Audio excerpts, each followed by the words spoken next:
Baca sejarah. Nama Sentot Alibasah mungkin tak sepopuler Pangeran Diponegoro, namun perannya dalam Perang Jawa 1825 sampai 1830 begitu vital.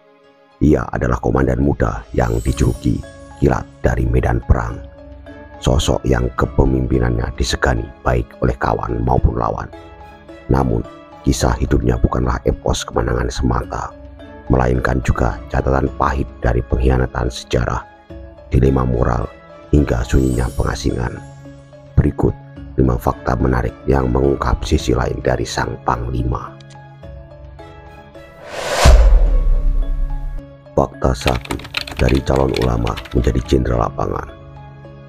Sentot muda lahir dalam lingkungan bangsawan atau priai yang taat agama. Ayahnya, Sentot Prawiro Drijo, adalah seorang bupati sekaligus pejuang yang gugur dalam pemberontakan melawan Belanda.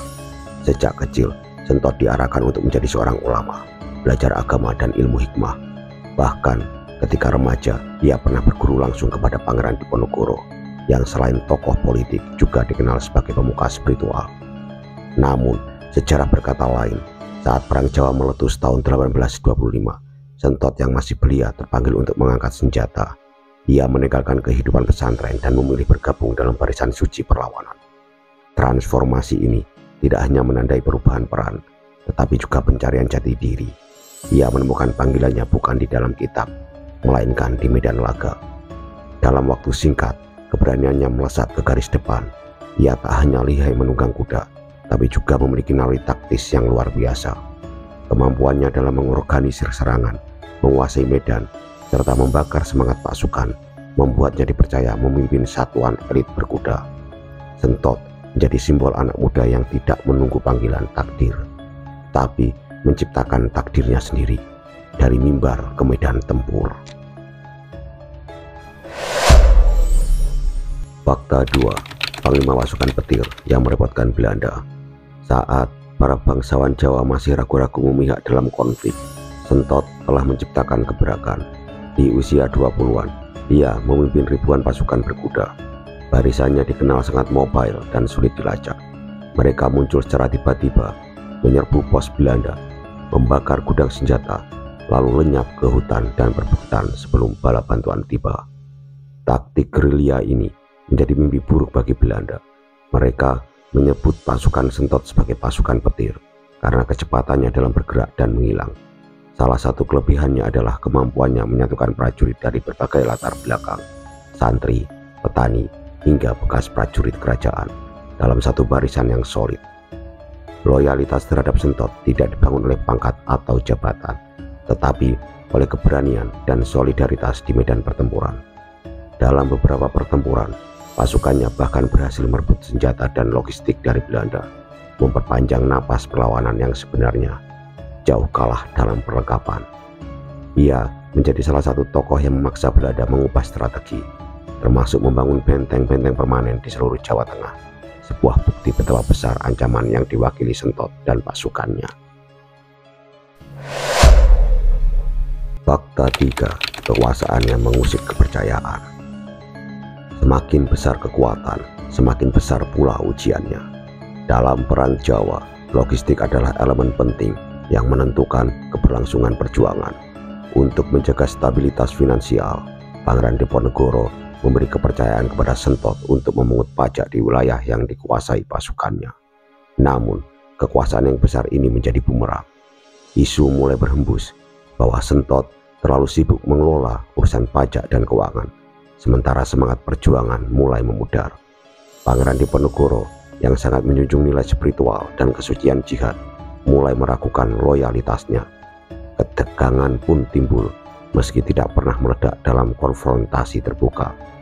Sejarah tidak pernah sepenuhnya mengkonfirmasi apakah Sentot benar-benar menyalahgunakan kekuasaannya.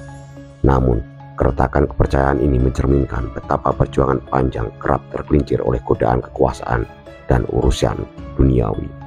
Dalam riwayat perjuangan bangsa, Sentot menjadi salah satu contoh bahwa bahkan pahlawan bisa goyah ketika dihadapkan pada godaan kekayaan dan kekuasaan. Fakta 4. Dari pejuang Diponegoro membelot menjadi pasukan Belanda. Ironi sejarah tahun 1929 menjadi tahun yang mengguncang semangat perlawanan. Gagalnya serangan besar ke Benteng Nanggulan membuat pasukan Sentot tertekan secara logistik dan moral. Dalam kondisi terjepit dan tanpa dukungan yang cukup, Sentot akhirnya memilih menyerah pada 16 Oktober 1829. Namun, kisahnya tak terhenti di situ. Alih-alih dipenjarakan atau dihukum mati, Belanda justru merekrut Sentot ke dalam Kenil. Ia diberi gelar kolonel tituler dan ditugaskan ke Sumatera Barat untuk menumpas Perang Padri, gerakan perlawanan kaum Islam reformis yang melawan dominasi Belanda. Ironi pun terjadi, Sentot yang dulu memimpin Perang Suci melawan penjajah, kini justru bertempur atas nama penjajah melawan sesama muslim.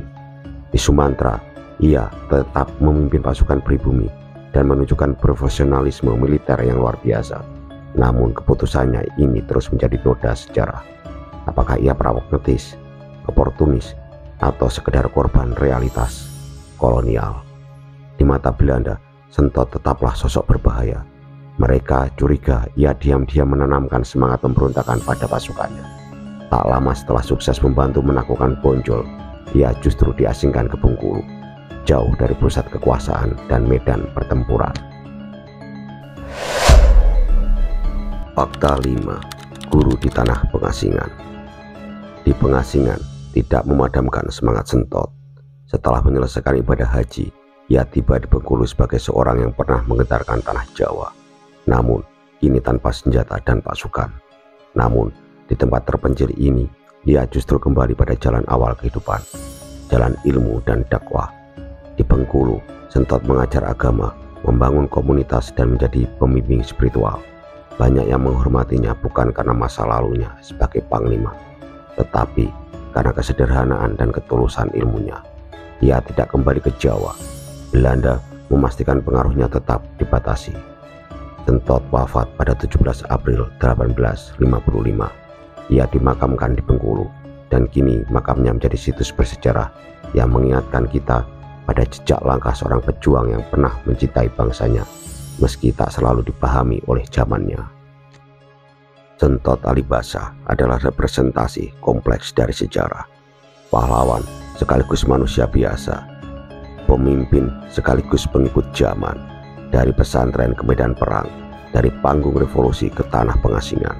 Kisahnya adalah tentang keberanian, dilema, dan pengabdian dalam berbagai bentuk. Warisannya bukan hanya tentang perang, tetapi tentang pencarian makna di tengah badai sejarah yang tak selalu adil. Jangan lupa like, subscribe, dan bunyikan loncengnya.